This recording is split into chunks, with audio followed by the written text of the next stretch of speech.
ವೀಕ್ಷಕರೇ, ಸೂಪರ್ 3 ಇಲ್ಲೇ ಡ್ರಾ ಇಲ್ಲೇ ಬಹುಮಾನ. ಕೆಲವೊಮ್ಮೆ ಸೂಪರ್ 3ಯಲ್ಲಿ ಎಂಥ ಸ್ಟೋರಿಗಳಿಗೆ, ಎಂಥ ಸುದ್ದಿಗಳಿಗೆ ಪರಿಹಾರ ಸಿಗತ್ತೆ ಅಂತಂದರೆ, you believe it or not ಅನ್ನಲ್ಲ, ನಂಬಲೇಬೇಕು. ಮುಖ್ಯಮಂತ್ರಿ ತವರು ಕ್ಷೇತ್ರದಲ್ಲಿ ಸ್ವತಃ ಮುಖ್ಯಮಂತ್ರಿಯ ಪುತ್ರ ಈ ಪ್ರಾಬ್ಲಮ್ಗೆ ಸೊಲ್ಯೂಷನ್ ಹುಡುಕೋಕ್ಕಾಗಲಿಲ್ಲ, ಸಂಬಂಧಪಟ್ಟವ್ರಿಗೂ ಹುಡುಕೋಕ್ಕಾಗಲಿಲ್ಲ. ಒಂದು ಗಾದೆ ಮಾತಿದೆ, ಕೋಣನಿಗೆ ಚಾಟಿ ಏಟು ಅಂತ. ಜಾಣನಿಗೆ ಮಾತಿನ ಏಟು, ಕೋಣನಿಗೆ ಚಾಟಿ ಏಟು ಅಂತೇಳಿ ಎಲ್ಲರೂ ಕೂಡ ಜಾಣತನದಲ್ಲಿ ಅಲ್ಲಿ ಕೆಲಸ ಮಾಡುವಂಥ ಪ್ರಯತ್ನವನ್ನು ಮಾಡಿದರು. ಪಾಪ ಸಿದ್ದರಾಮಯ್ಯ ಮಾಡಿಲ್ಲ ಅಂತ ನಾನು ಖಂಡಿತವಾಗ್ಲೂ ಹೇಳಲಾರೆ. ಆದರೆ ಕೆಲವು ವ್ಯವಸ್ಥೆಗಳು ಹೆಂಗಿರುತ್ತೆ ಅಂತಂದರೆ, ಅದನ್ನೇ ನಾವು ಸಮಾಜದ ಪಿಡುಗು ಅಂತ ಕರಿತೀವಿ. ಆದರೆ ಯಾವಾಗ ಜಾಣನಿಗೆ ಮಾತಿನ ಪೆಟ್ಟು ವರ್ಕ್ ಆಗಿಲ್ವೋ, ಕೋಣನಿಗೆ ಚಾಟಿ ಪೆಟ್ಟು ವರ್ಕ್ ಆಯಿತು. ಹೆಂಗೆ, ಏನು ಸ್ಟೋರಿ? 4 ವರ್ಷದಿಂದ ಒಂದು ಕುಟುಂಬಕ್ಕೆ ಬಹಿಷ್ಕಾರ ಹಾಕಿದ್ರು. ಆ ಮನೆಯಲ್ಲಿ 2 ಸಾವಾಗಿತ್ತು. ಆಗ ಕೂಡ ಯಾರು ಅಲ್ಲಿಗೆ ಅವರನ್ನು ಕಣ್ಣೆತ್ತಿ ನೋಡಲಿಲ್ಲ. ಈ ಕೆಲಸ ಸಿಎಂ ಸಿದ್ದರಾಮಯ್ಯ ಕೈಯಲ್ಲೂ ಆಗಿರಲಿಲ್ಲ. ಕೊಡಪ್ಪ.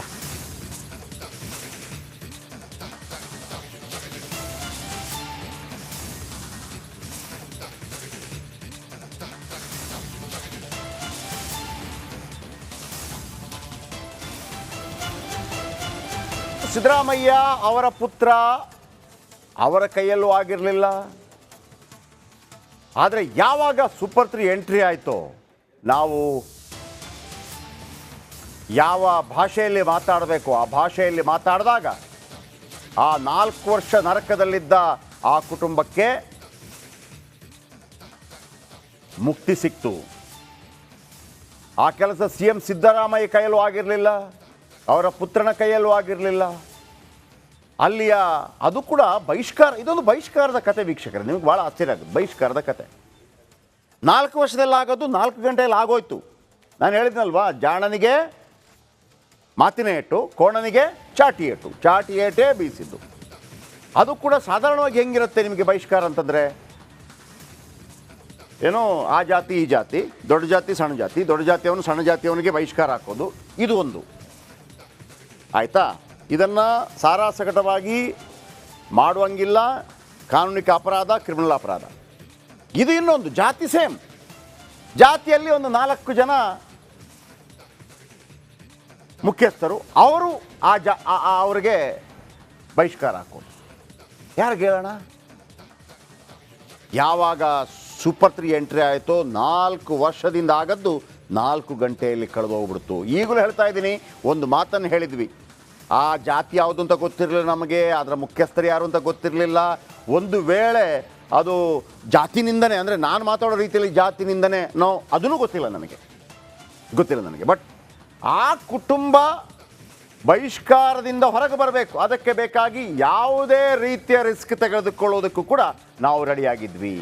ಆ ಕುಟುಂಬಕ್ಕೆ 4 ವರ್ಷದಿಂದ ಬಹಿಷ್ಕಾರ ಹಾಕಲಾಗಿತ್ತು. ಒಬ್ಬನಿಗೆ 25,000, ಒಬ್ಬನಿಗೆ 15,000, 15,000 ಕಟ್ಟೋಕ್ಕಾಗಿಲ್ಲ, ಬೇರೆಯವರು ಕೊಟ್ಟರೆ ನಿಮಗೆ ಬಹಿಷ್ಕಾರ ಆಗ್ತೀನಿ ಅಂತ ಹೇಳಿದರು. ಊರಿನ ಮುಖಂಡರ ಅಟ್ಟಹಾಸಕ್ಕೆ ಈ ಕುಟುಂಬ ನಲುಗಿ ಹೋಗಿತ್ತು. ಸಿಎಂ ಹೇಳಿದರು, ಯಾರೂ ಅಲ್ಲಿ ಮಾಡಲಿಲ್ಲ.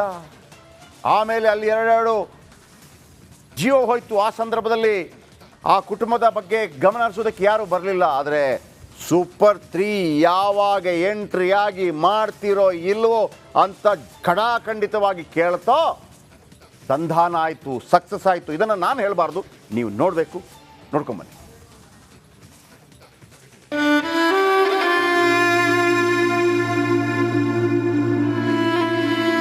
ಕಷ್ಟ ಅನುಭವಿಸಿದ್ದಪ್ಪ, ಯಾರಿಗೂ ಹೇಳ್ಕೊಳಂಗಿಲ್ಲ. ನಾವು ನಮ್ಮ ಕಷ್ಟನ ಒಬ್ರ ಮನೆ ತಗೋ ಹೋಗಂಗಿಲ್ಲ, ಒಬ್ರು ಮಠ ತಗೋ ಹೋಗಂಗಿಲ್ಲ, ಒಬ್ರೇನು ನಾವು ಕೇಳಂಗಿಲ್ಲ.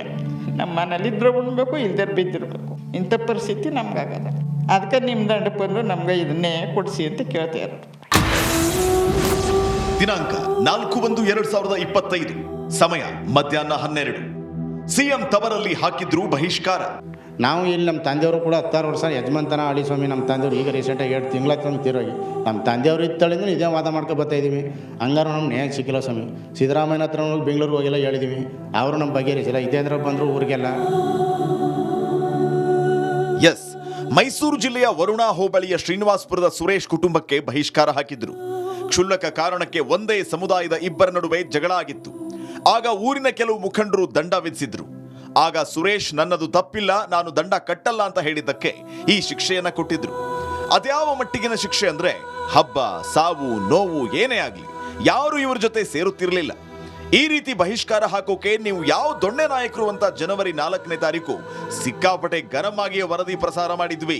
ಆಗ ತಮಗೆ ಅನ್ಯಾಯ ಆಗಿದೆ, ದಂಡ ಕಟ್ಟಲ್ಲ ಅಂತ ಸುರೇಶ್ ಹೇಳಿದ್ದಕ್ಕೆ ಪಂಚಾಯತ್ ಯಜಮಾನರು ತಪ್ಪು ಕಾಣಿಕೆ ಕಟ್ಟುವವರೆಗೆ ತಮ್ಮ ಕುಲಕ್ಕೆ ಸೇರಿಸಲ್ಲ ಅಂತ ಬಹಿಷ್ಕಾರ ಹಾಕಿದ್ರು. ಕುಲಕ್ಕೆ ಸೇರಿಸಲ್ಲ ಅಂತ ಬಹಿಷ್ಕಾರ ಹಾಕೋದಕ್ಕೆ ಇವನು ಯಾರು ಬಹಿಷ್ಕಾರಕ್ಕೆ ಈಗ ಫಸ್ಟ್ ಆಫ್ ಆಲ್ ಬಹಿಷ್ಕಾರ ಹೆಂಗ್ರಿ ಹಾಕ್ತೀರಿ ನೀವು ಯಾರು ಕುಲಕ್ಕೆ? ನೀನು ಯಾವ ಕುಲವಯ್ಯ? ನೀನು ನಮ್ಮ ಕುಲಕ್ಕೆ ಸೇರಿಸಲ್ಲ ಅಂತ ಹೇಳಕ್ಕೆ ನೀನು ಯಾರಯ್ಯ?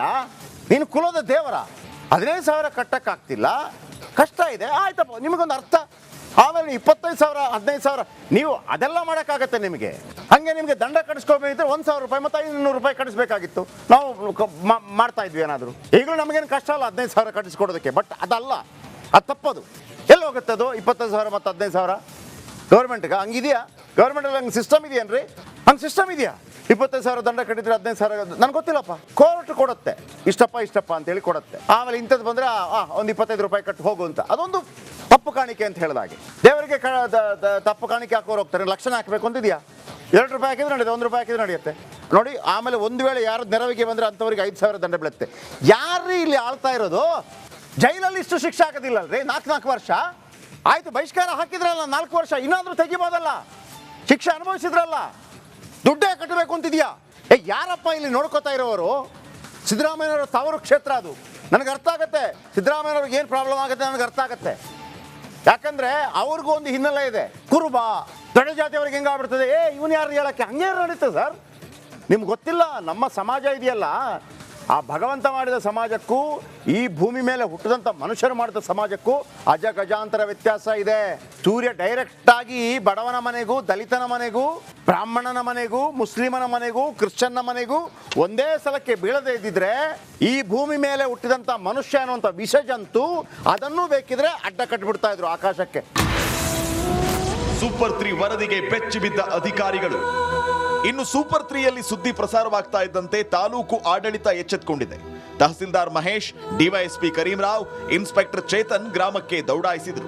ಗ್ರಾಮದ ಸಮುದಾಯ ಭವನದಲ್ಲಿ ಸಂಧಾನ ಸಭೆ ನಡೆಸುವುದಕ್ಕೆ ತಯಾರಿ ನಡೆಸಲಾಯಿತು. ಮೊದಲಿಗೆ ಬಹಿಷ್ಕಾರಕ್ಕೆ ತುತ್ತಾದ ಸುರೇಶ್ ಕುಟುಂಬವನ್ನ ಕರೆಸಿ ಮಾಹಿತಿ ಪಡೆದುಕೊಂಡರು.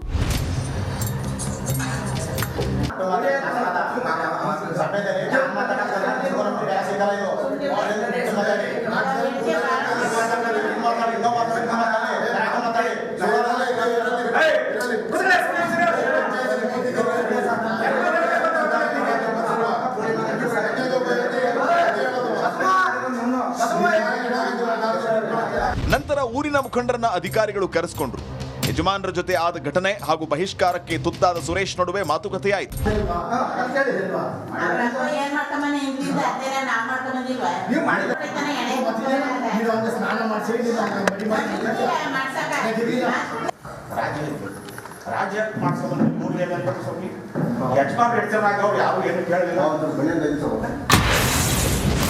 ಬಹಿಷ್ಕಾರ ವಾಪಸ್, ಸಂಧಾನ ಸಕ್ಸಸ್. ಗ್ರಾಮದ ಮುಖಂಡರು ಹಾಗೂ ಸುರೇಶ್ ಕುಟುಂಬದ ಜೊತೆ ಸಹಮತ ಮೂಡಿಸುವಲ್ಲಿ ಅಧಿಕಾರಿಗಳು ಯಶಸ್ವಿಯಾದರು. ಮುಂದಿನ ದಿನಗಳಲ್ಲಿ ಹಬ್ಬ ಹರಿದಿನಗಳು ಹಾಗೂ ಯಾವುದೇ ಕಷ್ಟ ಸುಖದಲ್ಲಿ ಒಟ್ಟಿಗೆ ಇರೋದಾಗಿ ಪರಸ್ಪರ ಒಂದಾದರು. ಸಂಧಾನ ಸಕ್ಸಸ್ ಮಾಡುವಲ್ಲಿ ತಹಸೀಲ್ದಾರ್ ಮಹೇಶ್ ಯಶಸ್ವಿಯಾದರು. ಅವರು ಬದಲಾಗಬೇಕು, ಎಲ್ಲರೂ ಬದಲಾಗಬೇಕು. ಬದಲಾಗಿ ಮೊದಲಿಂದ ಹೆಂಗಿದ್ರಿ ಈಗ ಅವಾಗೆಲ್ಲ ಕರ್ಕೊಂಡು ಬರ್ತಾರೆ, ಚೆನ್ನಾಗಿತ್ತಲ್ಲ, ಸೋಮ ಇದ್ದಾಗ ಚೆನ್ನಾಗಿರ್ಲಿಲ್ವಾ? ನೀವು ಅವ್ರ ಮೇಲೆ ಆರೋಪ ಮಾಡ್ತಾರೆ, ಅವ್ರ ಮೇಲೆ ಆರೋಪ ಮಾಡ್ತಾರೆ, ಸುಳ್ಳು ಹೇಳ್ತಾರೆ. ಈಗ ಅವೆಲ್ಲ ಬಿಟ್ಬಿಟ್ರೆ ನೋಡಿ ಇವತ್ತು ಇದನ್ನು ಬಹಿಷ್ಕಾರ ಅಲ್ಲ ಅಂತ ಒಂದು ತೀರ್ಮಾನ ಮಾಡಿದ್ವಿ. ಆಮೇಲೆ ಏನು ದೂರದಾರರು ಹೇಳಿದ್ರು ಹಬ್ಬಕ್ಕೆ ಸೇರಿಸ್ಕೊಂಡು ಮಾಡ್ತಾ ಇಲ್ಲ ಅಂತ ಅದನ್ನು ಎಲ್ಲರೂ ಕೂಡ ಸೇರಿ ಗ್ರಾಮದ ಮುಖಂಡರು ಸೇರಿ ಮಾಡಬೇಕು ಅಂತ ಇವತ್ತು ತೀರ್ಮಾನ ತೊಗೊಂಡಿದ್ದೀವಿ. ಮುಂದಿನ ದಿನಗಳಲ್ಲಿ ಏನು ಹಬ್ಬ ಬರ್ತದೆ ಮುಂದಿನ ತಿಂಗಳಲ್ಲಿ ಅದನ್ನು ಎಲ್ಲರೂ ಸೇರಿ ಊರೆಲ್ಲ ಸೇರಿ ಒಟ್ಟಾರೆ ಸೇರಿ ಮಾಡಲಿಕ್ಕೆ ಇವತ್ತು ತೀರ್ಮಾನ ತೊಗೊಂಡಿದ್ದೀವಿ. ಹಬ್ಬ ಹರಿದಿನಗಳಿಗಿಂತ ಮುಖ್ಯವಾಗಿ ಇವರು ದೂರದಾರರು ಹೇಳಿದಂತೆ ಏನು ಅವರ ಶವ ಸಂಸ್ಕಾರಕ್ಕೆ ಯಾರೂ ಬರಲಿಲ್ಲ ಅಂತ ಏನು ಹೇಳಿದ್ರು, ಊರಿನ ಮುಖಂಡರೇ ಮಾತಾಡಿದ್ದಾರೆ, ಅವರೇ ಮುಂದೆ ನಿಂತ್ಕೊಂಡು ಶವ ಸಂಸ್ಕಾರಗಳು ಮಾಡಿದ್ದಾರೆ. ಮತ್ತು ಇವರು ಊರಿನ ಏನು ಹಬ್ಬ ಹರಿದಿನಗಳಲ್ಲಿ ಇದರಲ್ಲಿ ಪಾಲ್ಗೊಂಡಿರೋದನ್ನು ನಾವು ಕಣ್ಣಾರೆ ಫೋಟೋಗಳ ಸಮೇತ ನಮಗೆ ತೋರಿಸಿದ್ದಾರೆ. ಹಾಗಾಗಿ ಇವರು ಊರಿನ ಜನನಿತ್ಯ ಜೀವನದಲ್ಲಿ ಇವರು ಊರ ಜೊತೆ ಬೆರೀತಾ ಇದ್ದಾರೆ, ಮಾಡ್ತಾ ಇದ್ದಾರೆ. ಹಬ್ಬ ಹರಿದಿನ ಅಂತ ಬಂದಾಗ ವರಿಕಟ್ಟು ವಿಚಾರದಲ್ಲಿ ದಂಡ ಅಲ್ಲ, ದೇಣಿಗೆ ಹಬ್ಬ ಬಂದಾಗ ಊರಲ್ಲೆಲ್ಲ ಎಲ್ಲ ಸೇರಿ ತೀರ್ಮಾನ ಮಾಡ್ತಾರೆ ಈ ರೀತಿ ಹಬ್ಬ ಮಾಡೋಣ ಅಂತ. ದೇಣಿಗೆ ಕಲೆಕ್ಟ್ ಮಾಡೋ ವಿಚಾರದಲ್ಲಿ ಅವರು ಕಟ್ಟಬೇಕು ವರಿಕಟ್ಟು ವಿಚಾರದಲ್ಲಿ ಇವಾಗ ಮನಸ್ತಾಪ ಇದ್ದಿದ್ದು ನಿಜ, ಎಲ್ಲರೂ ಒಪ್ಕೊಂಡಿದ್ದಾರೆ. ಮುಂದಿನ ಹಬ್ಬ ಮುಂದಿನ ತಿಂಗಳು ಮಾಡಬೇಕಾದ ಎಲ್ಲ ಸೇರಿ ಒಟ್ಟಾರೆಯಾಗಿ ಮಾಡ್ಕೊಂಡಿರ್ತಾರೆ. ಬಗೆಹರಿಸಿ ದೂರದಾರ ಹೇಳಿರುವಂತೆ ಇದನ್ನು ಸಾಮಾಜಿಕ ಬಹಿಷ್ಕಾರ ಅಲ್ಲ, ಅದು ವೈಯಕ್ತಿಕ ವಿಚಾರ. ಊರಿದ್ದೀಗ ನಾವು ಈಗಾಗಲೇ ಹೇಳಿದ್ದೇವೆ ಅವರಿಗೆ, ಅದನ್ನು ಬಗೆಹರಿಸಿಕೊಳ್ಳಿಕ್ಕೆ ಮುಂದಿನ ದಿನಗಳಲ್ಲಿ ಕಾನೂನು ರೀತಿ ಏನು ಯಾರು ಕಾನೂನು ವೈಲೇಟ್ ಮಾಡ್ತಾರೆ ಅವ್ರ ಮೇಲೆ ಕ್ರಮ ತಗೊಳ್ತಾರೆ. ಸೂಪರ್ 3ಗೆ ಧನ್ಯವಾದ ಹೇಳಿದ ಸುರೇಶ್. ಸೂಪರ್ 3 ಎಂಟ್ರಿ ಆದ್ಮೇಲೆ ನಮ್ಮ ಕುಟುಂಬದ ಬಹಿಷ್ಕಾರ ವಾಪಸ್ಸಾಗಿದೆ. ಇನ್ಮುಂದೆ ಗ್ರಾಮದ ಜನರ ಜೊತೆ ಅನ್ಯೋನ್ಯವಾಗಿ ಹೊಂದಿಕೊಂಡು ಹೋಗ್ತೀವಿ.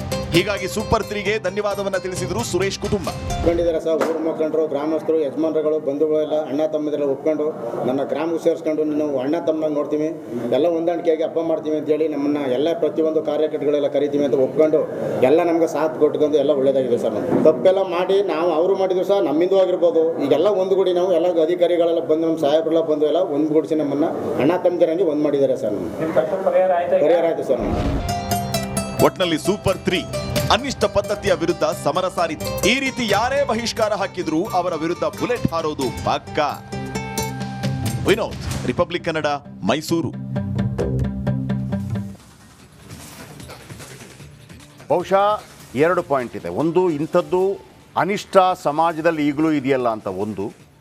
ಆಮೇಲೆ ಅದು ವೈಯಕ್ತಿಕ ರೀತಿಯಲ್ಲಿ, ವೈಯಕ್ತಿಕನೋ ಮತ್ತೊಂದು, ಯಾರ್ರೀ ನೀವೆಲ್ಲ, ಯಾರು ನೀವೆಲ್ಲ ಮಾಡಲಿಕ್ಕೆ ಎಷ್ಟು ಕೆಲಸ ಇದೆ ನಿಮಗೆ?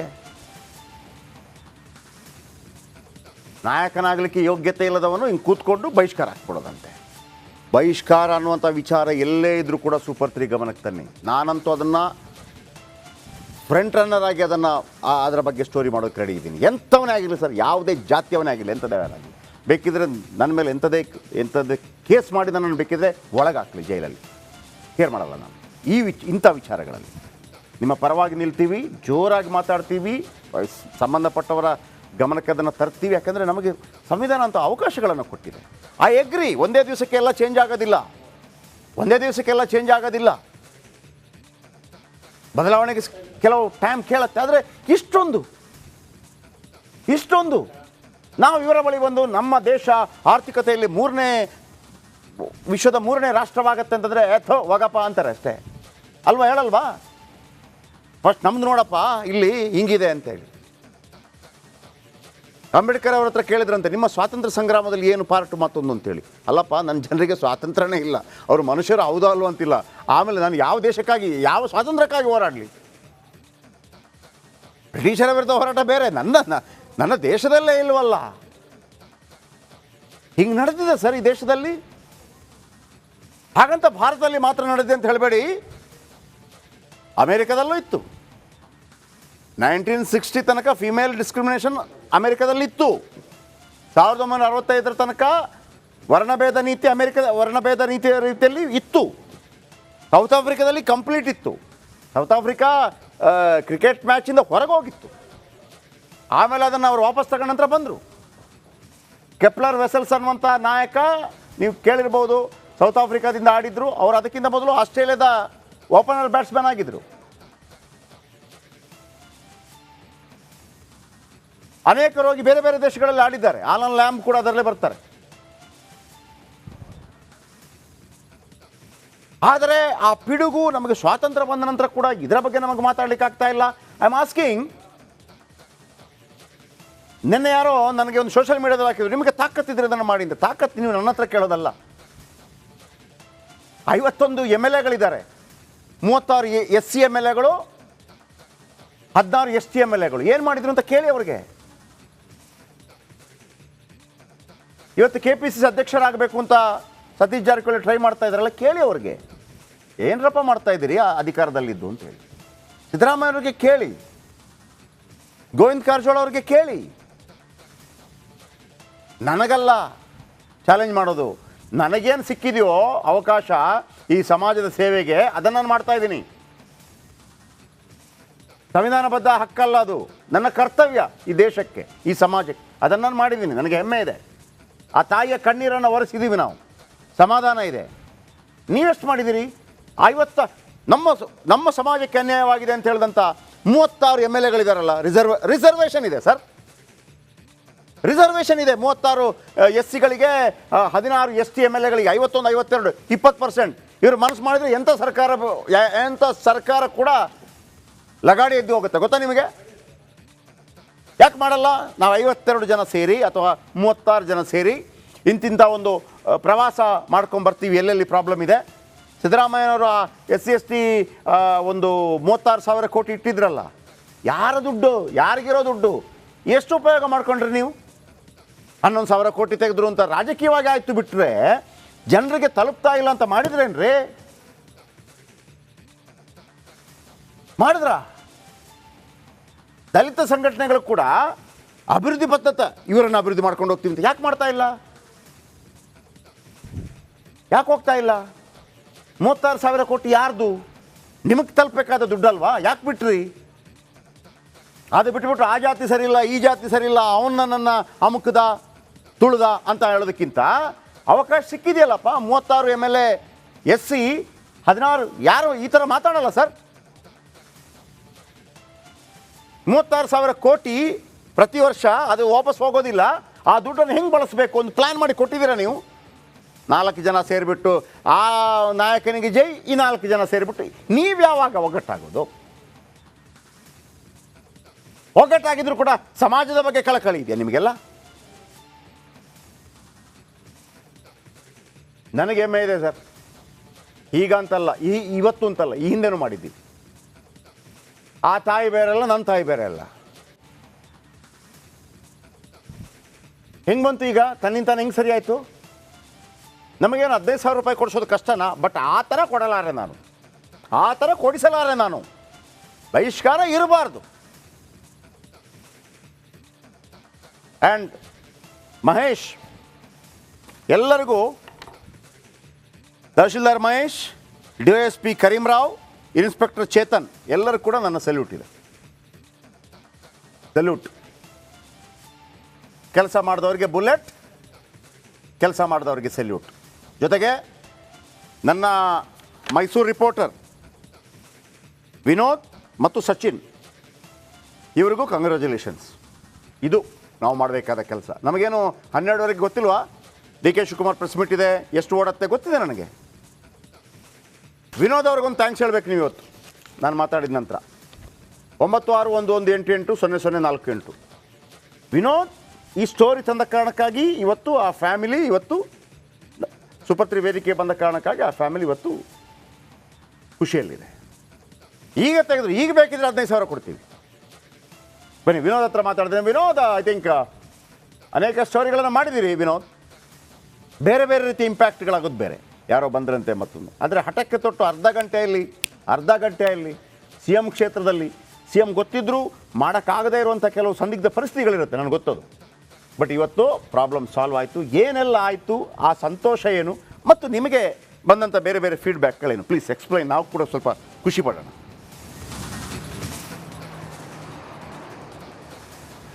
ಜಯಪ್ರಕಾಶ್, ನಿಜಕ್ಕೂ ಕೂಡ ನೀವು ಹೇಳಿದಾಗೆ ಸಾಕಷ್ಟು ಸುದ್ದಿಗಳನ್ನ ಮಾಡಿದ್ದೀವಿ, ಬೇರೆ ಬೇರೆ ರೀತಿಯ ಪ್ರಕರಣಗಳಲ್ಲಿ ಬೇರೆ ಬೇರೆ ರೀತಿಯಾದಂಥ ಇಂಪ್ಯಾಕ್ಟ್ಗಳನ್ನ ಮಾಡಿದ್ದೀವಿ. ಅದರ ಒಂದು ಉತ್ಸಾಹನೇ ಬೇರೆ, ಅದರ ಸಂತೋಷನೇ ಬೇರೆ. ಆದರೆ 4 ವರ್ಷಗಳಿಂದಲೂ ಕೂಡ ಅದರಲ್ಲೂ ಕೂಡ CM ಸಿದ್ದರಾಮಯ್ಯನವರು ಹುಟ್ಟಿ ಬೆಳೆದಂತಹ ಸಿದ್ದರಾಮಯ್ಯನುಡಿಯ ಪಕ್ಕದಲ್ಲಿ ಬರುವಂತಹ ಶ್ರೀನಿವಾಸಪುರ ಗ್ರಾಮ, ಅದರಲ್ಲೂ ಕೂಡ ಯಾವಾಗಲೂ ಸಿದ್ದರಾಮಯ್ಯನವರು ಸಾಮಾಜಿಕ ನ್ಯಾಯದ ಬಗ್ಗೆ ಮಾತಾಡ್ತಾರೆ. ಜೊತೆಗೆ ಸಮಾಜ ಎಷ್ಟು ಬೆಳೀತಾ ಇದೆ, ನಾಗರಿಕತೆ ಎಷ್ಟು ಮುಂದುವರೆದಿದೆ, 5G ಕಾಲದಲ್ಲಿ ನಾವಿದ್ದೀವಿ. ಇಂತಹ ಸಂದರ್ಭದಲ್ಲೂ ಕೂಡ ಎಲ್ಲೋ ನಾವು ಚಿಕ್ಕದಿಂದ ಕೇಳ್ತಾ ಇದ್ವಿ ಬಹಿಷ್ಕಾರ ಹಾಕ್ಬಿಟ್ಟಿದ್ದಾರೆ ಅಂತೇಳಿ. ಆದರೆ ನಿಜಕ್ಕೂ ಕೂಡ ನಮ್ಮ ಕಣ್ಣ ಮುಂದೆ ಈ ರೀತಿಯಾದಂತಹ ಘಟನೆಗಳು ನಡೆದ ಸಂದರ್ಭದಲ್ಲೂ ಕೂಡ ಸಾಕಷ್ಟು ನೋವಾಗುತ್ತೆ. ಆ ಸಂದರ್ಭದಲ್ಲಿ ನಾವು ಮನೆಗೆ ಹೋದ ಸಂದರ್ಭದಲ್ಲೂ ಕೂಡ ಸುರೇಶ್ ಅವರು ಇರ್ಬೋದು, ಅವರ ತಾಯಿ ಮಾದೇವ ಇರ್ಬೋದು, ಇಬ್ಬರು ನೋಡಿದ ಸಂದರ್ಭದಲ್ಲೂ ನಿಜಕ್ಕೂ ಕೂಡ ಸಾಕಷ್ಟು ಬೇಸರ ಆಯಿತು. ಯಾಕಂದರೆ ಅವ್ರು ಮಾತಾಡೋ ಸಂದರ್ಭದಲ್ಲಿ ನಮ್ಮನ್ನ ಯಾರು ಮಾತಾಡಿಸ್ತಾ ಇಲ್ಲ, ದೇವರ ಮೂರ್ತಿ ಕೂಡ ನಮ್ಮ ಮನೆ ಮುಂಭಾಗಕ್ಕೆ ತರ್ತಾ ಇಲ್ಲ ಅಂತ ಹೇಳಿದಾಗ ನಿಜಕ್ಕೂ ಕೂಡ ಕರಳು ಚೂರಲ್ಲುತ್ತೆ. ನಿಜಕ್ಕೂ ಕೂಡ ತತ್ಕ್ಷಣದಲ್ಲಿ ನಿಜಕ್ಕೂ ಕೂಡ ನಾನು ನಿಮಗೆ ಥ್ಯಾಂಕ್ಸ್ ಹೇಳಬೇಕಾಗಂತಂದರೆ ಈ ಶೋ ನಡೆಸ್ತಾ ಇರೋ ಕಾರಣಕ್ಕಾಗಿ ನಿಜಕ್ಕೂ ಈ ಅರ್ಧ ಗಂಟೆ ಈ ಸ್ಟೋರಿಯಲ್ಲಿದೆ.